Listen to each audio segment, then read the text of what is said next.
I can't stop thinking about a forgotten chapter in American history that shook me to my core.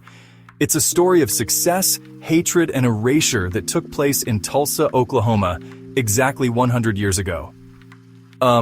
You might be wondering, what happened to America's Black Wall Street? Well, buckle up, because we're about to explore one of the most horrific yet least known events in our nation's past.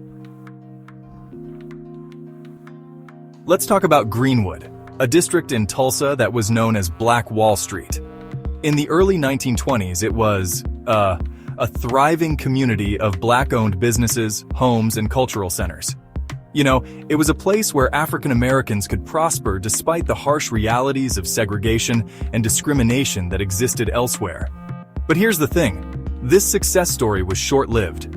On May 31st, 1921, a young Black man named Dick Rowland was accused of assaulting a white woman in an elevator.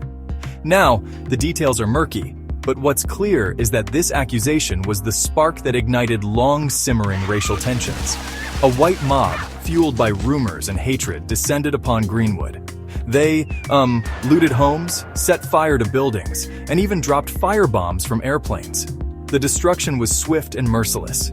In less than 24 hours, 35 blocks of Black Wall Street were reduced to ashes, leaving thousands homeless and an estimated 300 people dead.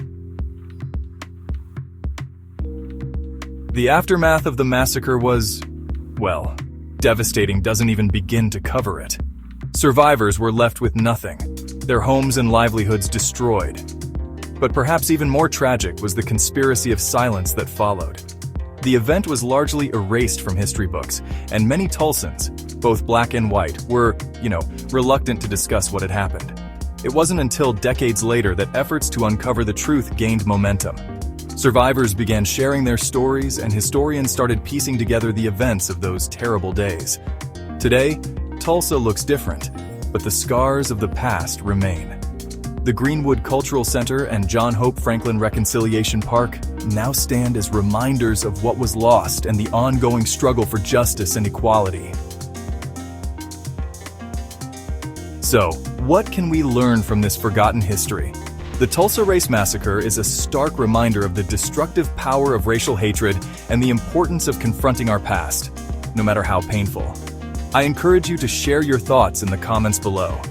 How can we ensure that stories like this are never forgotten and never repeated?